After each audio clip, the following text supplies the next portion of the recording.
এসো মা, তুমিও খেয়ে নাও। আমি খাবো না। কোনো জায়গায় বেরোলে না খেয়ে যেতে নেই। এসো তো, ওকে খাইয়ে দিচ্ছি। কি হলো মা, কাঁদছো কেন? না খালা, কিছু না। পাগলি মেয়ে একটা।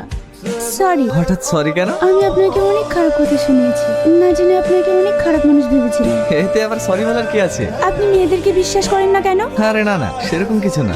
একটা কথা মনে রাখবেন, সব মেয়েরা কিন্তু এক নয়। আমরা কি ফ্রেন্ড হতে পারি? হোয়াই নট, অবশ্যই ফ্রেন্ড হতে পারি। আমরা এখন যাচ্ছি কোথায়? শোভানগর।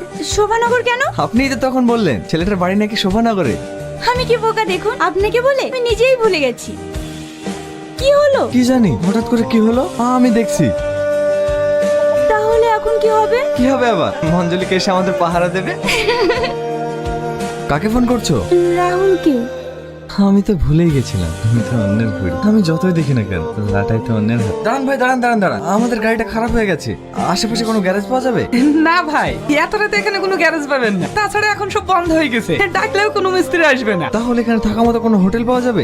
না না ভাই, এই গ্রামে কোনো থাকার মতন হোটেল পাওয়া যাবে না। তাহলে এখন থাকবো কোথায়? ভাবি, আপনাদের যদি কোনো আপত্তি না থাকে তাহলে আজকের রাতটা এই গরিব ভাইটার বাড়িতেই থেকে যায়। তাছাড়া এই জায়গাটা খুবই খারাপ, রাতে কেউ এখানে আসে না।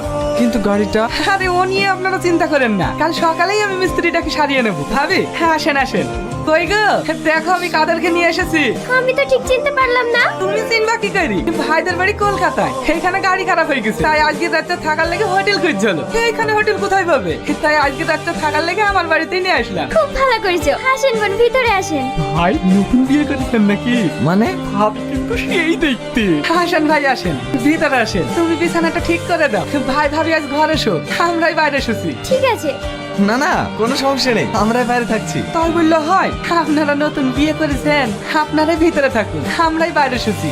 আমরা দুজনে একসাথে থাকবো? এটা রাজপ্রাসাদ না, এখানে আমরা কিভাবে থাকবো না থাকবো সেটা আমাদেরকে বুঝে নিতে হবে। আর তাছাড়া ওরা আমাদেরকে স্বামী স্ত্রী ভাবছে, তাই এক ঘরে শুতে দিয়েছে। তুমি উপরে ঘুমাও, আমি নিচে ঘুমোচ্ছি।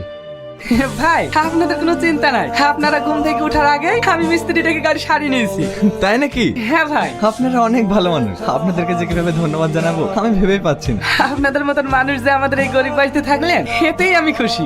বোন, এদিকে যদি কখনো আসেন আমাদের বাড়ি অবশ্যই আসবেন। হ্যাঁ হ্যাঁ আসবে, আমাদের আবার লেট হচ্ছে, আমাদের অনেক দূর যেতে হবে। আমরা এখন আসি, আল্লাহ হাফেজ। আল্লাহ হাফেজ। কার ফোন? রাহুল ফোন করেছে। তুমি কোথায়? আমি এখনো ইন্ডিয়াতে আছি। কি, তুমি এখনো দেশে ফিরে যাওনি? না।